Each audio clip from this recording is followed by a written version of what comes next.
Coucou tout le monde. Alors aujourd'hui on va se retrouver au jardin pour un déménagement de plantes. J'avais plein de plantes qu'il fallait que je bouge d'endroit parce qu'elles n'étaient pas du tout au bon emplacement.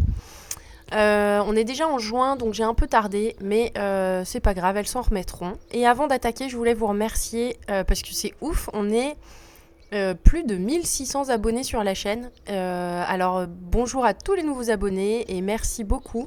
Et je vous remercie aussi pour tous les commentaires. Donc là, ça y est, hein, nous, ici, c'est l'été qui est arrivé. Alors, ce qu'il y a de bien, c'est que par rapport à l'année dernière, il fait quand même vraiment beaucoup moins chaud. Début juin, si je me rappelle bien, la pelouse a été déjà complètement cramée quasiment. Alors, ça commence à des endroits hein, quand même, mais c'est vraiment hyper agréable. Le matin, il fait encore frais. Du coup, c'est vraiment des moments où moi, j'aime bien pouvoir profiter un petit peu d'attaquer la journée tranquillement en prenant mon temps. Souvent je me fais des petites eaux infusées à la menthe parce que du coup on a pas mal de menthe qui pousse au jardin. Donc ça c'est vraiment cool. Et j'en profite pour regarder un petit peu le jardin et me dire que je suis en retard sur 10 000 trucs et qu'il faut que j'avance. Mais voilà, c'est un petit moment qui est très très cool avant de commencer à bosser parce que du coup je bosse depuis la maison. Donc voilà, donc là on va se concentrer sur pas mal de plantes qu'il faut bouger. J'en avais beaucoup mis un peu à l'arrache dans la jardinière devant le salon.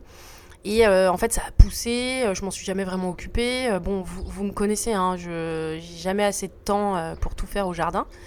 Mais là ça y est, j'ai décidé de les bouger. Alors on est début juin, c'est un peu tard, mais vous voyez il y a des goras, lavande et beaucoup de bazar. Donc ça va, une partie vont partir dans ce massif là au fond. Je vais y installer le gora rose qui va apporter une petite touche de lumière et un feuillage. Le gora rose il a un feuillage qui est un peu pourpre donc ça sera très joli. Ça sera très joli et la lavande je vais m'en servir pour combler un trou d'une lavande qui est morte l'année dernière pendant la canicule. Donc voilà, donc je vais commencer par la lavande. Avant tout, j'ai bien arrosé toutes les plantes de la jardinière, ainsi que l'endroit où la plante va être plantée. Et puis ensuite, comme cette jardinière était remplie en fait de terre végétale, c'est hyper drainant, un peu trop d'ailleurs. Ça se déracine très très bien. Donc la lavande ici, vous voyez, j'avais une lavande qui faisait l'angle et qui continuait cette petite allée de lavande. Donc elle avait cramé l'année dernière. Donc celle-ci c'est parfait, elle a une taille qui correspond vraiment bien avec toutes celles qui sont derrière. Donc on n'aura pas tellement l'impression... en fait on a l'impression qu'elle est là depuis toujours, donc c'est très bien. C'est très très bien. Ensuite j'attaque sur le gora rouge, enfin il n'est pas vraiment rouge mais il est rose très très foncé. Il était gros, très gros arbuste. Là il fait un peu chaud en ce moment, voilà, faut que je vois comment la reprise va se faire, mais voilà, petit teaser, les fleurs ont pas vraiment tenu après le rempotage, après le déplacement, donc il restera du thym qui est un peu tout sec, une lavande blanche qui est toute décharnée, et puis j'ai quelques plants de fraisier qui avaient dû se marcoter ici, donc il faudra que je nettoie tout ça.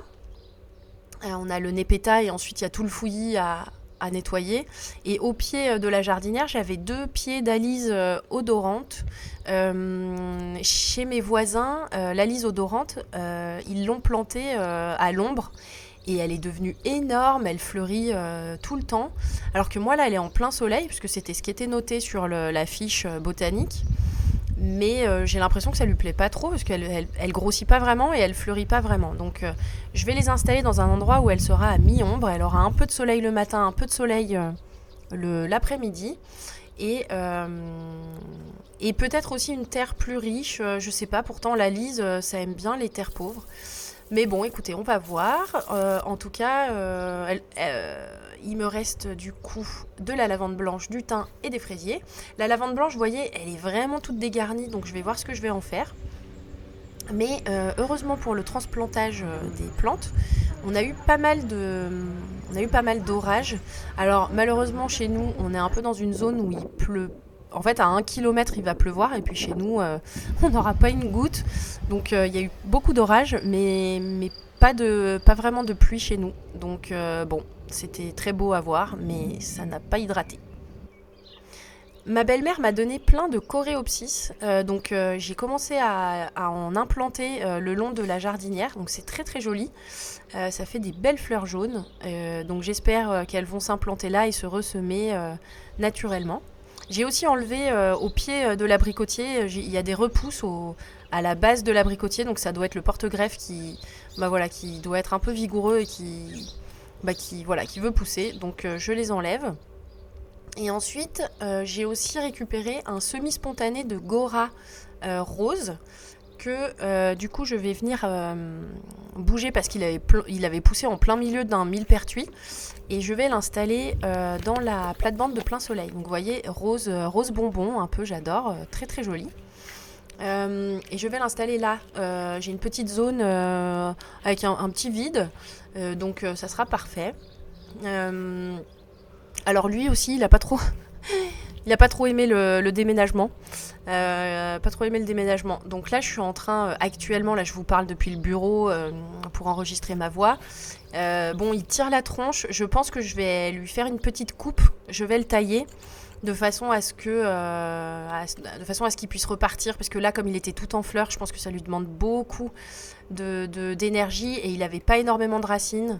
Donc voilà, on va éviter de l'épuiser.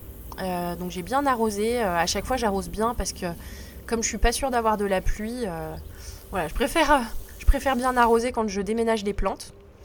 Ensuite, dans la pépinière que j'avais faite un peu en urgence avant les vacances l'année dernière, dans une des plates-bandes à l'ombre, je déterre un céanote, donc ça s'appelle aussi le lilas de Californie, et je vais l'installer donc ça aime bien le plein soleil, donc je vais l'installer à un endroit où il sera plutôt bien content, avec pas mal de soleil, à côté du Nepeta. Nepeta qui est toujours aussi énorme et en fleurs. Donc vous voyez, c'est la petite boule verte ici. Et bon, dans l'idée, ça devrait... je vais essayer de le tailler pour le garder pas trop grand. J'ai vu que certains faisaient ça, arrivaient à le tailler, parce que je voudrais pas cacher la vue qu'on a vers le grenadier. Donc bon, vous voyez le bazar. C'est c'est du boulot, hein, le jardin. C'est fou, hein. On n'a pas beaucoup de surface, mais ça demande du boulot, hein. Il faut pouvoir y passer du temps. Mais petit à petit. Donc vous voyez, le lendemain, c'est ce que je vous disais, les plantes, le déménagement, ça leur a pas trop fait plaisir, bon, forcément.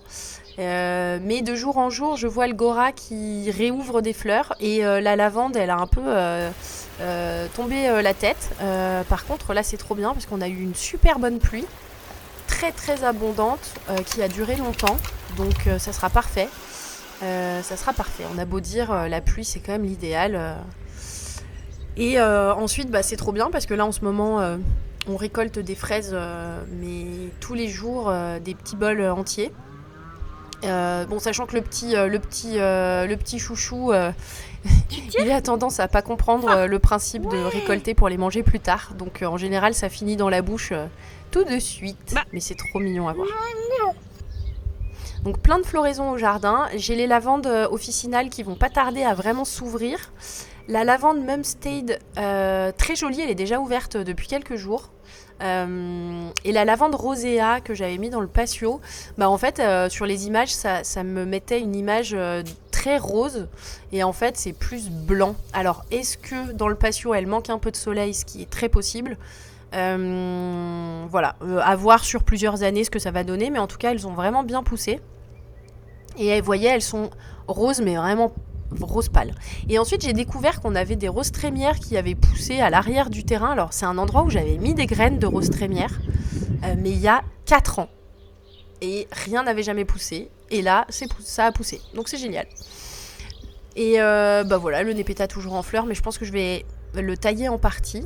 Ensuite, j'ai la plate-bande de plein soleil qui m'a enchaîné des super floraisons. Donc, les lavandes papillons qui ont été en fleurs pendant très très longtemps. Ça, c'était vraiment chouette.